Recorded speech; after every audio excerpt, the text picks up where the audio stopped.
You guys been on the channel for years, you know I'm no fan of nature. God knows what's in these hills here. It's frightening to me, but I'm gonna brave it to bring you guys the content.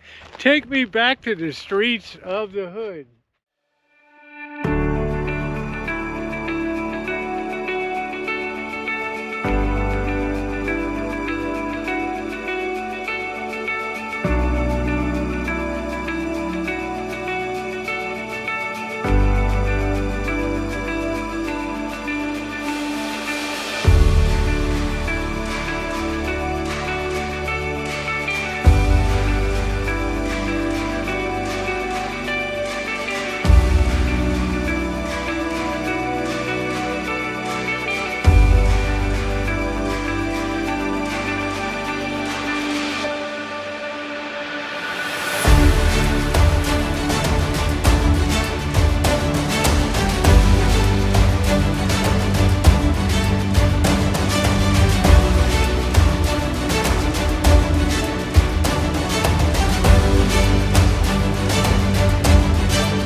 March 26, 1872, an event happened here that was to, well, rock at least the state of California.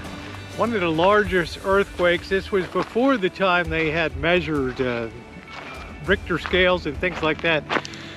But on that fateful morning, they believe the earthquake measured somewhere between 7.5 and 8.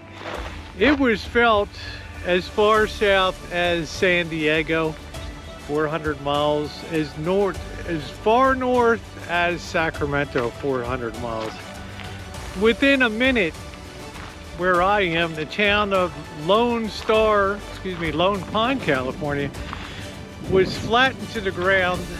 Virtually every home, saloon, place of business was destroyed. 26 people were dead, 56 were injured in one of the worst catastrophes and one of the strongest earthquakes ever measured. You can see behind me beautiful Mount Whitney, the tallest mountain in the lower 48 states at 14,500 feet, almost 3 miles high. Think about that. Incredibly beautiful here. Well, if that had happened to most any town in the United States, people would have moved on, said, this is crazy, you can't live here, the few survivors that were here. But it was something that developed in the early 1900s that saved this town. Stay tuned, I'm in Lone Pine, California. And once again, good morning from Lone Pine, California. That beautiful ride. I got up at 6:30 this morning specifically so I could catch that beautiful light up on the mountains there. The eastern side of the Sierra Mountains, something that very few people ever see because Route 395 is not a very heavily traveled route between you know, the points I'm interested in, Reno and down to Bakersfield and down in that area.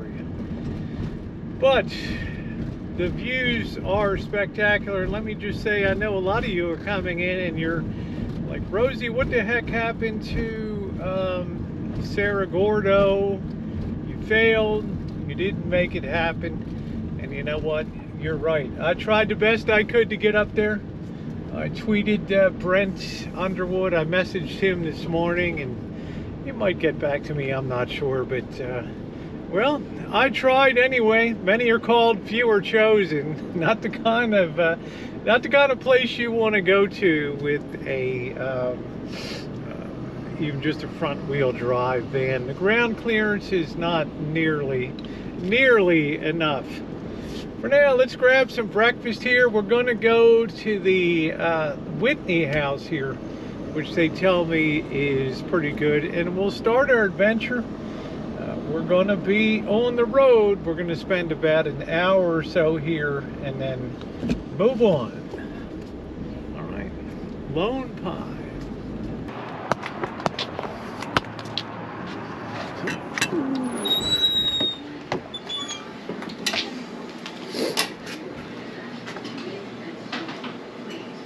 It's nice and cozy.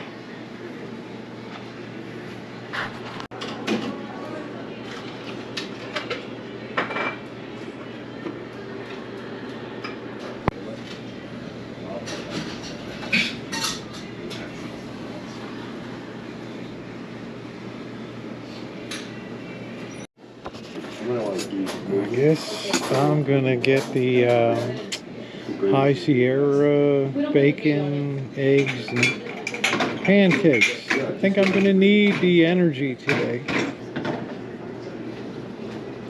There it is, a righteous Lone Pine breakfast. I needed that. That was a good breakfast. 11 bucks, 13, 14, 15 bucks all in with tip. Pretty good. I got a short-term memory prop. I don't know. It was good. It was reasonable. Filled me up, and I needed it. Look around the town of Lone Pine a little bit this morning.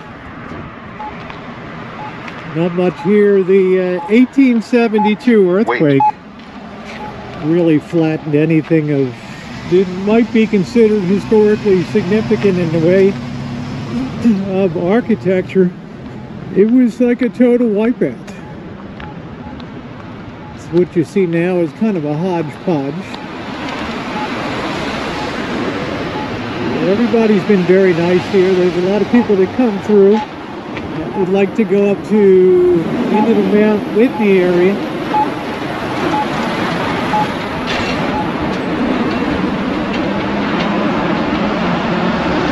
Windy. About 40 degrees when I got out at 6:30 to do the morning video. But I'm glad I stopped here. I'm not much from museums, but I will be stopping in at the Western Film, the Museum of Western Film here, which is supposed to be astounding. And I'm looking forward to sharing that. I don't really share museums too often, but that's one that you're definitely going to want to check out. As if the 1872 earthquake wasn't enough, and a lot of people did leave town and settle elsewhere, but you have to remember at that time there was one of the largest freshwater lakes in the West called Owens Lake. And unfortunately, Owens Lake was the subject of controversy, water wars with Los Angeles. The movie Chinatown with Jack Nicholson is based on that. But it all revolved around a guy named William Mulholland, who was really the architect and engineer, a self-taught engineer from Belfast, Ireland, who in Los Angeles, when he moved there, he realized that LA was not going to have enough water for its underground sources. And if the city was going to grow, and it was growing explosively, it was going to need secure water from, well, Lord knows where. And there's nothing really around the area, so he had the idea in the early 1900s. He proposed to the mayor, who became a friend of his, was a friend of his by that time. He proposed building a series of aqueducts and tunnels that would carry water from Owens Lake to Los Angeles, a distance of over, I think, 220 miles. Well, the city, there was a lot of subterfuge, a lot of skullduggery and cheating, and people's land was secured out from under them, and they had to sell people in LA on the idea of voting to approve this. And there was all kinds of scams that were going on, and Mulholland helped engineer a lot of those scams. And over the next 10 years or so, the system was built to carry the water to LA. And at the time, Mulholland claimed, and LA said, we'll only take enough water out of Owens Lake that will allow it to continuously be replenished. You don't ever have to worry about Owens Lake. drying up. And yesterday, if you saw me up at Santa Rosa looking down at just the distance, the 2 miles I did make it up the road, you could see Owens Lake, and from the town of Keeler you could see it. And it was a wonderful freshwater lake that residents enjoyed, and it drew people from far and near for fishing, and it was an important aspect of life here in Lone Pine. Not that far away from Owens Lake. A lot of people depended on that commerce and trade from that.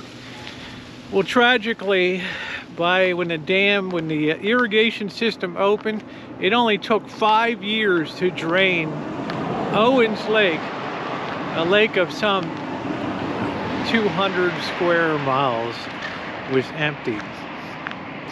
That's not the worst part of it. As that lake emptied, the economy here in Lone Pine and other places collapsed. People depended on that for their livelihood. Now you had an aqueduct system that wasn't really carrying anything. It cost a lot. It cost like, I don't know, 50 lives, and there were 5,000 men working on it. They had to bore, I don't know, 30 tunnels and build 100 trestles to carry the water. It was a huge viaducts to carry the water. It was a huge undertaking. And then with the draining of the lake, the finger pointing began.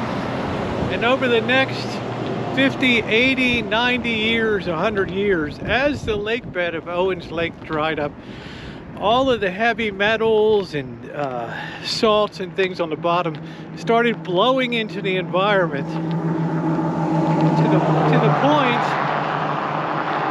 that by the turn of the millennia here in the late 80s and 90s, Owens Lake and the communities around it had air pollution and environmental health horrors that were 25 times greater. The amount of matter in the air, 25 times greater than allowed at safe levels. And it has just become a colossal failure. And sadly enough,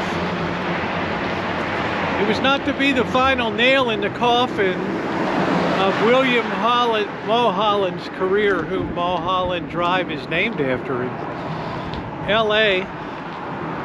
It was not to be his final curtain call because, well, there was a catastrophe we're going to cover in a future video. Ended up being the largest man-made catastrophe in the state of California. So Mulholland is not a name that you want to mention up here in the Owens Lake, Cerro Gordo, Keeler, Lone Pine area. Let's poke around a little bit more before we get out of town.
You guys been on the channel for years, you know I'm no fan of nature. God knows what's in these hills here. It's frightening to me, but I'm gonna brave it to bring you guys the content. take me back to the streets of the hood. I'm scared here of nature. I hate it. This is what saved Lone Pine. Because when Hollywood in the 1920s, starting with the movie Gungaton and How the West Was Won, when it discovered the beauty and the natural surroundings, it just screams Western movies here. And with the success of the first Western movies, well, over the course of the next 100 years, 80, 90, 100 years, something like 500 movies have been shot here. Just imagine some of the cinematic takes that you can do here. You have the background of Mount Whitney there. I mean, does it get any better than this for Westerns? Just use your imagination a little bit. Guys up there with guns and people playing Indians, and there is a reservation here, the Inyo tribe. I'm not sure if they were associated with movies at that time, but you can imagine wagon trains coming through and gun battles. Just an amazing place. Let's go up to the top and see if we can cop a good view.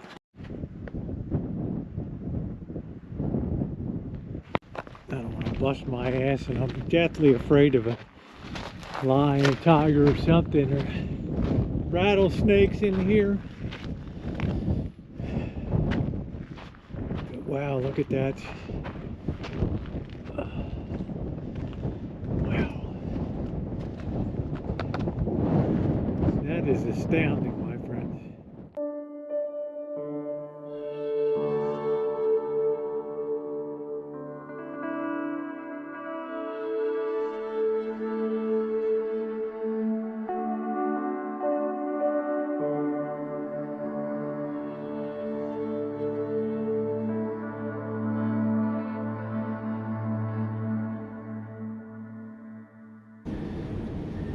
I pushed myself to the limit there. Had to have eyes in the back of my head, weird birds flying overhead, stuff scampering in the rocks. Who in the hell knows what it is? At least hood rats I understand. City girl in Lone Pine at the base of Mount Whitney. I survived it! I hate nature, but a little less. Anyway, it is time to roll on and leave the lovely town of Lone Pine. Tragedy and triumph, you find it all here. Thank goodness for the movie history. Recently, Tremors, Iron Man, they continue to film out here because it's so spectacular. And that provides a lot of support to the economy. And there's a lot of people that enjoy, God knows they must have rocks in their head, climbing and four-wheel driving and being out with weird creatures, and it's beyond me. Hey, if you're not subscribed, subscribe, hit the bell for all notifications. I tell it like it is. I got one life to live and I like to make the most of it. Green acres ain't the life for me. If you're not subscribed, hit the bell for all notifications, and I want to thank you so much for being along. Thumbs up or appreciate. Your comments are welcome down below. I know I'm chicken, right? I'll walk the streets of any hood, Compton, Tenderloin in San Francisco, Detroit, you name it. But when it comes to out here in nature, woo, it's too much. Thanks, everybody.